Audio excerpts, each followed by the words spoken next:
If you want to add your bedtime mode on your quick panel on your Samsung Galaxy A36, it's quite easy to do. So first of all, we have to set up a bedtime mode itself. Open up your settings, scroll down to your digital wellbeing and parental controls. And here you are to find your bedtime mode right at the bottom. Open it up. Now let's press start.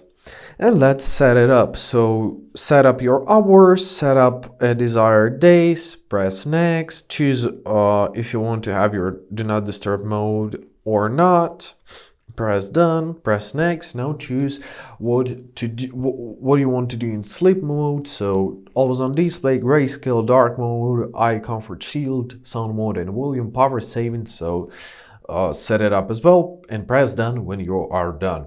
So here is your sleep mode. Now, in order to add it to your quick settings panel, scroll down from the top right corner and locate your modes. Here they are. Now, if you're gonna tap on it, you will be able to find your sleep. And if you're gonna tap on it, it will be put in the sleeping mode. There it is. If you want to turn it off, tap here again, and now it's off. And basically that's how it works.